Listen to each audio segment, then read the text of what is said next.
Hello दोस्तों, आप सभी का बहुत बहुत स्वागत है आप ही के अपने इस चैनल बी आर लक्ष्य क्लासेस पे। और दोस्तों, आज के इस वीडियो के अंदर हम लोग क्लास 12 केमिस्ट्री के कुछ इंपॉर्टेंट सब्जेक्टिव यानी कि लघुत्तरीय प्रश्न उत्तर को देखने वाले हैं।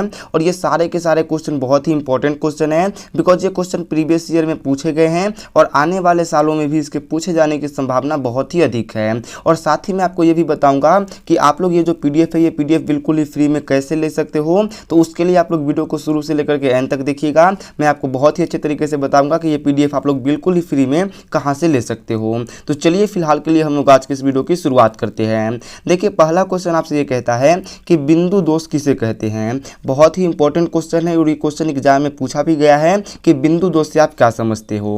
और बिंदु दोष को बिंदु त्रुटि भी कहते हैं, तो अगर वो भी पूछा जाए तो भी आप लोग को सेम आंसर ही देना है। देखिए आंसर क्या देना है, तो आंसर आपको ये देना है कि किसी परमाणु व आयन के अपने निश्चित स्थान से लुप्त अथवा अव्यवस्थित हो जाने के कारण उत्पन्न दोष को बिंदु दोष कहते हैं। तो देखिए, मान लीजिए कि कोई परमाणु है, ठीक है, या फिर कोई आयन है। तो परमाणु हो चाहे आयन हो, उसके अपने निश्चित स्थान से लुप्त यानी कि हट जाना या फिर वहां से अव्यवस्थित हो जाने के कारण जो भी दोष उत्पन्न होगा उस दोष को हम लोग क्या कहेंगे, बिंदु दोष कहेंगे। इसको समझने के लिए आप लोग ऐसे समझ सकते हो कि मान लीजिए कि हमारे पास यहाँ पे एक ठोस का टुकड़ा है।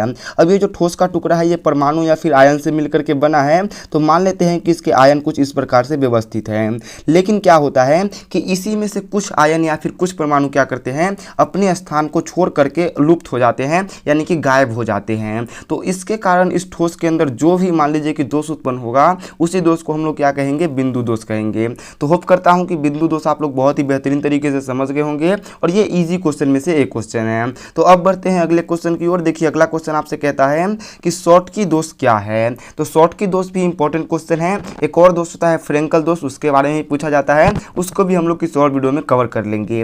फिलहाल समझते हैं शॉर्टकी दोष के बारे में। तो शॉर्टकी दोष ये कहता है कि जब किसी क्रिस्टल जालक से समान संख्या में धन आयन एवं ऋण आयन लुप्त हो जाए तो उत्पन्न दोष को शॉर्टकी दोष कहते हैं। तो देखिए, मान लीजिए कि आपके पास कोई क्रिस्टल है, क्रिस्टल का मतलब होता है ठोस है। तो जब आपके पास कोई क्रिस्टल जालक है और उस क्रिस्टल जालक से समान संख्या में धन आयन और ऋण आयन दोनों एकदम समान संख्या में, जैसे कि मान लीजिए अगर 5 धन आयन गायब हुआ है तो 5 ऋण आयन भी गायब होगा, मतलब बिल्कुल इक्वल नंबर में गायब होंगे। तो अगर समान संख्या में धन आयन और ऋण आयन लुप्त हो जाए तो उसके कारण जो भी दोष उत्पन्न होगा उस दोष को हम लोग शॉर्टकी दोष कहेंगे।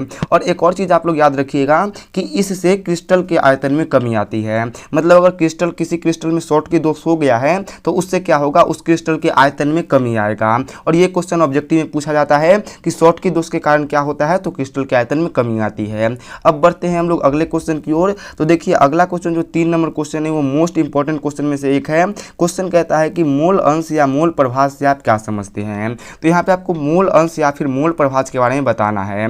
मोल अंश और मोल प्रभाज एक ही होता है, इसका परिभाषा आप लोग को बस बताना है। तो इसका आंसर देखिए, आंसर कहता है कि किसी बिलियन में उपस्थित विलय या विलायकों की मोलों की संख्या एवं बिलियन के कुल मोलों की संख्या के अनुपात को मोल अंश या फिर मोल प्रभाज कहते हैं। तो देखिए किसी बिलियन है, उस बिलियन में विलय होगा साथ ही विलायक होगा। तो विलय का हो गया, विलय का जो मोल की संख्या हो गया या फिर विलायकों की मोलों की संख्या हो गया, उसमें से किसी का मोलों की संख्या हो गया और उसके अलावा आप लोग क्या करोगे, बिलियन के कुल मोलों की संख्या को लोगे और उसको अनुपात में लिखोगे तो उसे ही हम लोग क्या कहेंगे, उसका मोल अंश या फिर मोल प्रभाज कहेंगे। इसे x के द्वारा सूचित करते हैं।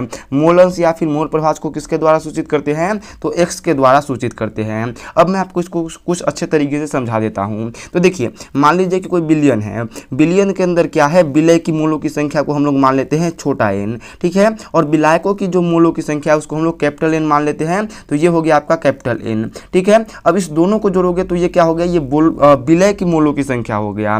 तो अगर मान लीजिए कि आपको विलय की मोलों की संख्या को निकालना है तो इसके लिए आप लोग क्या करोगे, n को ऊपर रखोगे और कुल बिलियन के मोलों की संख्या को नीचे रखोगे। तो ये क्या हो जाएगा, n प्लस कैपिटल N हो जाएगा। तो ये जो हो गया ये आपका क्या हो गया, मोल अंश हो गया। किसका मोल अंश हो गया, तो ये विलय का मोल अंश हो गया। उसी प्रकार आप लोग विलायक का भी मोल अंश निकाल सकते हो। अब बढ़ते हैं अगले क्वेश्चन की ओर। 4 नंबर क्वेश्चन भी इंपॉर्टेंट क्वेश्चन है। क्वेश्चन आपसे कहता है कि हेनरी के नियम को समझाएं या फिर हेनरी के नियम से आप क्या समझते हैं। इसमें आपको हेनरी के नियम के बारे में बताना होता है। तो देखिए इसका आंसर क्या है, तो आंसर ये है कि निश्चित ताप पर किसी गैस का द्रव में विलयता को अगर मोल प्रभाज मान लिया जाए तो गैस का जो दाब होगा वो मोल प्रभाज के समानुपाती होगा। तो देखिए क्वेश्चन ये कहता है कि अगर आपके पास निश्चित ताप है और निश्चित ताप पर किसी गैस को द्रव में बिला रहे हैं और उसका जो विलयता होगा, अगर उसको विलयता को हम लोग मोल प्रभाज मान लें तो उसका जो गैस का दाब होगा वो मोल प्रभाज के समानुपाती होगा। अब इसको आप लोग ऐसे समझ सकते हो जैसे कि मान लो जो कि ये जो P है वो गैस का दाब है और ये जो है ये समानुपाती का चिन्ह है और ये X गैस यानी कि गैस का मोल प्रभाज है। तो यहाँ पे जो P होता है वो समानुपाती होता है X गैस के, यानी कि ये X के गैस के जो होता है ये मोल प्रभाज के समानुपाती होता है। और अगर मोल प्रभाज के चिन्ह को हटाओगे तो यहाँ पे बराबर आ जाएगा, जिसके लिए आप लोग KH कांस्टेंट का यूज करोगे, जिसे आप लोग हेनरी कांस्टेंट भी कहते हो। तो अब हम लोग बढ़ते हैं अगले क्वेश्चन की ओर। अगला क्वेश्चन आपसे कहता है कि मूलरता किसे कहते हैं। तो ये भी इंपॉर्टेंट क्वेश्चन है, मूलरता किसे कहते हैं। ठीक है, ये भी क्वेश्चन 3-4 बार एग्जाम में पूछा गया है। इसका आंसर देखिए, इसका आंसर कहता है कि किसी बिलियन के 1 लीटर में उपस्थित विलय की मोलों की संख्या को मूलरता कहते हैं। इसे m से सूचित किया जाता है। इसका SI मात्रक मोल प्रति लीटर होता है। तो देखिए ये क्वेश्चन आप लोग बहुत ही आसानी से समझ जाओगे। मान लीजिए कि आपके पास कोई बिलियन है, तो उस बिलियन के 1 लीटर आयतन में विलय की मोलों की संख्या जो भी उपस्थित होगी उसी मोलों की संख्या को हम लोग क्या कहेंगे, मूलरता कहेंगे। मूलरता को हम लोग किसी से सूचित करते हैं तो इसको m द्वारा डिनोट किया जाता है और इसका SI मात्रक जो होता है वो मोल प्रति लीटर होता है। SI मात्रक ऑब्जेक्टिव में पूछा जाएगा तो SI मात्रक आप लोग अच्छे तरीके से याद कीजिएगा। अगला क्वेश्चन देखिए 6 नंबर क्वेश्चन, ये भी इंपॉर्टेंट क्वेश्चन है कि फैराडे के विद्युत अपघटन के प्रथम नियम को लिखे।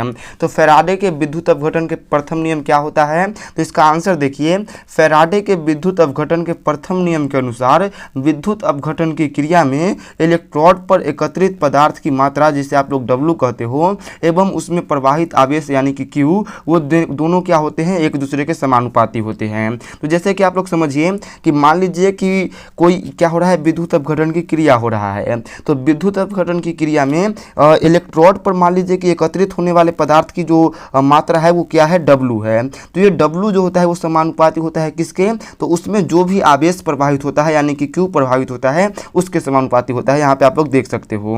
अब आप लोग ये भी जानते हो कि Q बराबर क्या होता है, तो Q बराबर IT होता है। ये आपने फिजिक्स में पढ़ रखा है। तो हम लोग यहाँ से कर सकते हैं कि W जो होता है वो समानुपाती होता है IT के, और जब समानुपाती का चिन्ह हटेगा और बराबर का चिन्ह आएगा तो यहाँ पे Z एक कांस्टेंट आ जाएगा और फाइनली आपका फॉर्मूला बन जाएगा W बराबर ZIT। तो ये जो हो गया ये विद्युत के फैराडे के प्रथम नियम का फॉर्मूला है। ठीक है, तो अब हम लोग बढ़ते हैं अगले क्वेश्चन की ओर। अगला क्वेश्चन देखिए 7 नंबर क्वेश्चन आपसे कहता है कि इलेक्ट्रोड विभव किसे कहते हैं। तो इसका आंसर दिया गया है कि जब किसी धातु के छड़ को उसी धातु के लवण के विलयन में डुबाया जाता है तो धातु के छड़ पर उत्पन्न विभव को इलेक्ट्रोड विभव कहते हैं। तो इसका बहुत ही आसान, इसका आप लोग आंसर याद कर सकते हो कि जब किसी धातु को धातु के ही लवण के विलयन में डुबाया जाता है, मतलब धातु के लवण का विलयन हो और उसमें ही उस धातु को डुबा दिया जाए, और तो उस धातु के छड़ पे जो भी विभव उत्पन्न होगा उसी विभव को हम लोग क्या कहेंगे, इलेक्ट्रोड विभव कहेंगे। ठीक है, तो ये बहुत ही सिंपल क्वेश्चन है। देखिए 8 नंबर क्वेश्चन को, इंपॉर्टेंट क्वेश्चन है 8 नंबर क्वेश्चन आपसे कहता है कि कांच को अति शीतलित द्रव क्यों कहा जाता है। तो ये बहुत ही इंपॉर्टेंट क्वेश्चन है जो कि 3-4 बार आपके एग्जाम में पूछा भी गया है। तो इसका आंसर देखिए, आंसर कुछ इस प्रकार से है कि कांच में द्रव की तरह प्रवाह की प्रवृत्ति पाई जाती है, परंतु यह प्रवाह बहुत ही मंद होता है, इसलिए कांच को अति शीतलित द्रव कहा जाता है। पुराने बिल्डिंगों में कांच के इसी गुण के कारण नीचे से कांच मोटे भी हो जाते हैं। तो देखिए कांच जो होता है यानी कि जो शीशा होता है उसमें द्रव आप लोग समझते होंगे, जो पानी वगैरह होता है उसको हम लोग द्रव कहते हैं। तो कांच में क्या होता है, द्रव की तरह प्रवाह मतलब क्या होता है कि जो आप लोग जानते हो कि पानी प्रवाहित होता है, तो द्रव में भी क्या होता है, प्रवाह की प्रवृत्ति यानी कि प्रवाह की गुण पाई जाती है, लेकिन यह प्रवाह का जो गुण होता है वो बहुत ही स्लो होता है। इसी कारण क्या होता है, हम लोग इसको अति शीतलित द्रव कहते हैं। और यह पुराने बिल्डिंगों में अगर आप लोग देखोगे तो इसी गुण के कारण जो कांच यानी कि शीशे होते हैं वो नीचे से मोटे हो जाते हैं। जैसे कि आप लोग ऐसे समझ सकते हो कि मान लीजिए क्या है, ये कांच का एक टुकड़ा है जो कि बिल्डिंग में लगा गया है। कुछ इस तरीके से आप लोग को समझा सकता हूं मैं। ये मान लीजिए कि ये कांच का एक टुकड़ा है जो कि किसी बिल्डिंग में लगाया गया है, लेकिन 5-10 साल के बाद आप लोग क्या देखोगे कि ये जो कांच का टुकड़ा है ये ऊपर से तो ऐसे ही रहेगा, लेकिन नीचे आते आते ये क्या हो जाएगा, थोड़ा सा मोटा हो जाएगा, और ये नीचे थोड़ा सा मोटा हो जाएगा और ऊपर पतला हो जाएगा। तो ये किसके कारण होता है, तो ये इसके प्रवाह गुण के कारण ही होता है। तो इसलिए हम लोग कांच को क्या क्या कहते हैं, अति शीतलित द्रव कहते हैं। अगले क्वेश्चन की ओर बढ़ते हैं। अगला क्वेश्चन आपसे कहता है कि ब्रेवज जालक से आप क्या समझते हैं। तो ये भी इंपॉर्टेंट क्वेश्चन है कि ब्रेवज जालक से आप लोग क्या समझते हैं। तो इसका आंसर है कि अंगस्ट ब्रेवज नाम के वैज्ञानिक ने 1914 के अध्ययन के आधार पर यह बताया कि 7 क्रिस्टल तंत्र यूनिट सेल के आधार पर 14 प्रकार के होते हैं। इसे ब्रेवज जालक कहते हैं।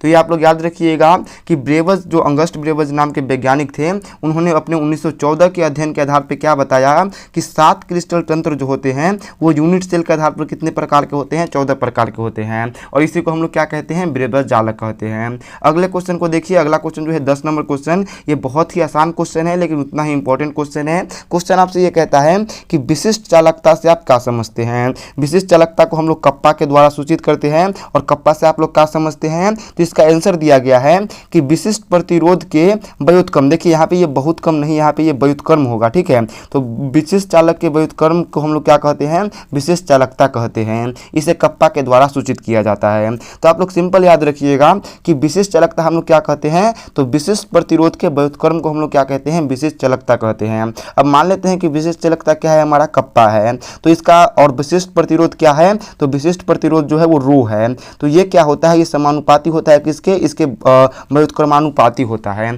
तो ये जो इसका फॉर्मूला बन जाता है, आप लोग याद रखिएगा। तो बढ़ते हैं दोस्तों अगले क्वेश्चन की ओर। तो देखिए आज का हमारे पास इतना ही क्वेश्चन था। अगर आपको आज का वीडियो पसंद आया होगा तो वीडियो को लाइक शेयर सब्सक्राइब जरूर कीजिएगा।